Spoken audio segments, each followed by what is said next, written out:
Now, All Saints Church in Marlow in Buckinghamshire have had a visitation from above, which have got all the parishioners excited.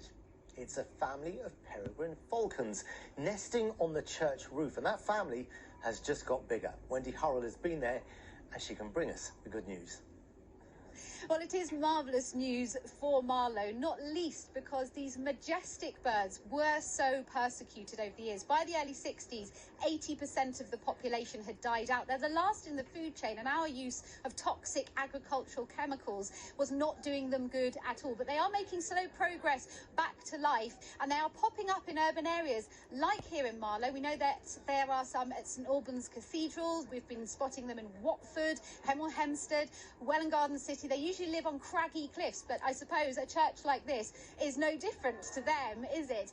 And we went over there earlier to see if we could spot them. I have to say our news cameras are not necessarily up to the job, but we were watching one preening itself on the church steeple. But a better view comes from inside the nest, and that's where the really good news is. This is all thanks to a project run by Wild Marlow, and Verity West is from Wild Marlow. Now, just tell me about this pair and what's going on in that nesting box at the moment.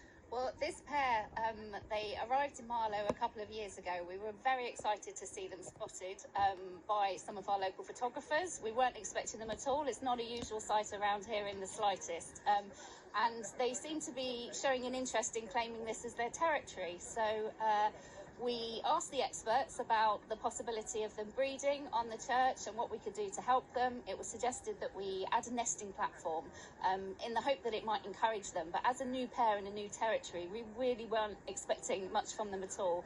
And then last year, completely out of the blue and to our amazement, they actually were mating, and they laid some eggs, and the eggs were viable, and 4 chicks hatched, and so it was super exciting. We really weren't expecting it at all, and 3 of the chicks managed to fledge successfully, so it was fantastic news. And then this year they've come back and done the same again, so hopefully they've learnt some lessons from last year. We have 4 chicks again. They're all doing really well. They're about 10 days old at the moment. They're growing at an alarming rate, which is wonderful to see. And we're keeping our talons crossed that we have a successful fledging again this year. Yeah. And you are watching them obsessively. There's some fantastic pictures of what looks like a rather bedraggled parakeet that's been caught by them, because that's what they're eating, isn't it? Yes, urban peregrines have a slightly different diet from those in the wild. So around here we have an abundance of pigeons. We have an abundance of the ringneck parakeets. And so they're keeping those numbers in check, which aren't necessarily is not a bad thing.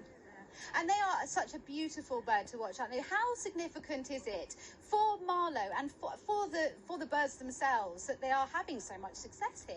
Well, it is really encouraging because, as you said before, the numbers dropped dramatically as a result of human behaviour. So it's wonderful to see that more of these birds are venturing to the south and using urban environments to breed in. Wonderful. Well done you. Thank you for all the pictures that you're managing to give us from the platform up there. It's great news for Marlow, as we say. Marley and Roy are doing well. I was watching them earlier, and it's great thanks to Wild Marlow for all of the work that they're doing. Honestly, if you're coming to pub in the park this weekend, just take a look up at the steeple, see if you can spot them as well. Something to look out for.